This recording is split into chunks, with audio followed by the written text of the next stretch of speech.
한국산 무기가 세계 방산 시장에서 큰 활약을 하면서 콧대 높은 유럽 시장까지 한국에 손을 내밀고 있습니다. 한국산 초음속 전투기 KF-21이 최근 아랍에미리트가 공동개발 국가로 참여하고 싶다는 소식을 전했는데요. 이번엔 유럽 전차의 국가인 독일에서도 KF-21 전투기 도입에 관심을 가지고 있다는 소식이 들려왔습니다. 독일의 저명한 군사 언론 N24에서는 독일 공군이 운용하는 값비싼 유지비를 가진 유로파이터 타이푼의 대체제를 찾고 있으며 그중 세계 시장에서 나와 있는 전투기 중 유일하게 KF-21 전투기가 독일 공군이 필요시하는 요구사항을 모두 충족시켰다는 이례적인 발언을 해 화제를 모으고 있습니다. 실제로 독일 공군은 현재 30대 정도의 미국산 F-35 전투기를 제외하고 보유한 전투기는 유로파이터 타이푼뿐 4세대와 5세대 사이에 있는 KF-21 전투기 같은 포지션이 존재하지 않는데요.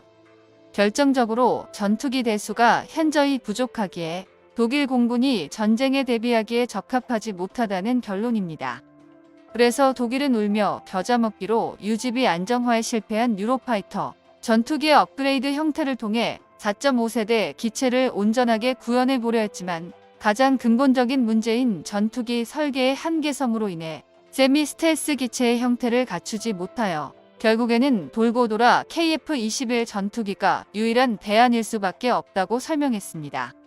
이러한 근거에 뒷받침해줄 독일의 군사 전문가는 한국산 무기가 세계 시장에서 가장 융통성 있고 유의미한 전투기 제품을 가질지도 모른다고 말했으며 완벽히 국산 전투기 개발을 이뤄내기 위하여 차세대 전투기인 KF-21을 시작으로 뛰어난 방위산업 프로그램을 통해 높은 비율로 첨단 무기를 자급자족할 수 있게 됐다고 말했는데요. KF-21이라는 차세대 전투기 개발에 막대한 돈을 투자한 것에 대해선 대한민국이 가진 상대적 적국의 위치, 지리적 조건 때문에 불가피한 것이라고 전하고 있습니다. 이러한 이유로 인해 한국은 KF-21 전투기라는 가격 대비 성능이 뛰어난 독자적인 전술 기체의 개발에 성공하였고 독일의 N24는 독일 공군이 KF-21 전투기로 노후화된 유로파이터 전투기뿐만 아니라 30여 대의 F-35 전투기의 화력 지원까지 모두 대체할 수 있을 것으로 기대하고 있는데요.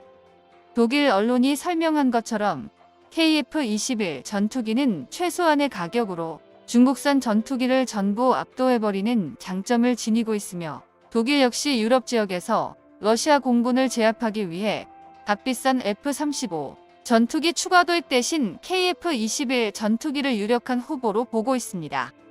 동유럽 지역에서 순식간에 팽창해 나가는 러시아의 영향력을 단숨에 제압하는데 무장 탑재가 많은 항공기의 필요성이 대두되고 있는데요. 한마디로 KF-21 전투기가 F-35를 제외한 노후화된 독일산 전투기를 모두 대체할 것으로 보고 있는 것입니다. 이어서 독일의 언론에서는 KF-21 전투기가 러시아산 수호이 전투기를 포함해 중국산 전투기와는 기술적 태생이 다른 전투기라고 말했는데요. KF-21 전투기를 보면 독일 공군이 도입 중인 F-35의 외형과 닮았으면서도 확실히 다르다고 설명하고 있습니다. 첫 번째로 그 이유를 엔진에서 찾고 있는데요. F-35는 엔진이 단발형인 싱글 엔진 기체이지만 KF-21 전투기는 쌍발 트윈 엔진 기체라는 겁니다. 싱글 엔진 기체는 엔진 하나만 오작동 나도 기체가 추락해 인명사고가 벌어지기 쉽지만 쌍발 엔진 기체인 KF-21은 다른 한쪽이 오작동해도 계속 유지할 수 있으므로 안정 성면에서 탁월한 성능을 아낌없이 보여준다는 장점을 나열했는데요. 또한 KF-21 전투기가 사용하는 F414 엔진은 성능이 보장된 엔진이며 스웨덴의 4세대 전투기인 그리핀에도 동일하게 사용되고 있는 엔진입니다. 게다가 가장 큰 장점으로 T-50과 FA-50에서부터 사용해왔기 때문에 무기 최적화를 빠르게 이룰 것이라고 전하고 있습니다. 두 번째로 KF-21 전투기의 스텔스 기능도 차근차근 말을 이어갔는데요. KF-21 전투기에는 현존하고 있는 4.5세대 전투기 중 F-35와 F-22 같은 5세대 전투기에 가장 근접한 레이더 단면적을 가지고 있으며 이것은 유로파이터 타이푼과 라팔, 전투기의 레이더 반사 단면적을 가볍게 능가할 것으로 예상됩니다. KF-21 전투기가 모든 시제기들이 비행을 마치고 양산이 시작되자 독일 내에서는 말도 많고 탈도 많은 로키드 마틴의 F-35보다 더욱 강력한 대안으로 떠올랐는데요. 비록 완전한 스텔스와 전술 연동 능력을 가진 F-35에는 못 미치지만 한국이 중국의 영향력을 저지할 수 있도록 독자적으로 막대한 자본을 투자하여 훌륭한 전투기 기체를 만든 것과 같다고 전했습니다. 또한 독일에선 폴란드와 에스토니아 등 옆 나라를 통해 간접적으로 한국산 무기가 신뢰를 받고 있으며 이번에도 F-35가 불량을 일으키는 동안 매우 효과적인 대안책으로 여겨지고 있는데요. 그런데 이건 독일뿐만이 아닙니다. 미 공군에서도 5세대 전투기보단 KF-21 전투기 같은 4.5세대 전투기가 더욱 필요하다고 보고 있는데요.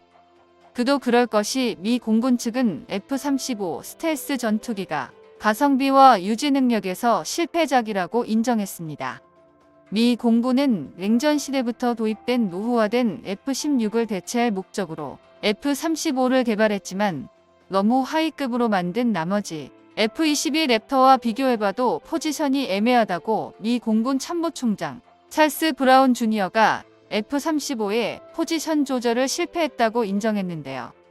또한 F-35의 가격도 매우 비싸다고 말했는데 미 공군의 전투기 공급업체인 로키드 마틴이 점점 신기술과 옵션들을 포함해 한국뿐 아니라 미 공군에서도 엄청나게 비싸게 팔고 있다고 전했습니다. 아무리 뛰어난 스텔스 성능과 첨단 기술들로 넘쳐난다지만 유지보수 비용 또한 엄청나게 비싸며 프로그램 버그도 많이 신고되고 있어 출시한 지 몇 년이 지나도 신뢰할 수 없는 기체라고 말하고 있습니다. 아무리 천조국이라도 이 같은 비용을 줄이고 싶을 것인데요. 로키드 마틴에게 제대로 뒤통수를 맞은 미 공군은 당장 노후화된 F-16을 대체하기 위해 1800대의 F-35를 도입하려고 했으나 15년이 지난 지금 250대만 도입하는 것에 머물렀다고 말했습니다. 찰스 브라운 주니어 미 공군 참모총장은 우리는 한국의 중형차 같은 일상적인 전투기를 원했다. 하지만 우리가 가진 F-35는 스포츠카 같은 성능의 잔고장이 많았다며 스포츠카는 출퇴근용으로 매일 운전하는 차가 아니라 일요일에만 운전하는 것이다라며 스포츠카보다는 매일 운전할 수 있는 중형차가 필요하다고 했는데요. 이처럼 미국을 포함해 중동 아랍에미리트와 폴란드, 이젠 독일까지도 KF-21 전투기를 원하는 모습을 보니 전투기 개발에 힘쏟은 우리 연구진들과 개발진들에게 박수를 보내고 싶습니다.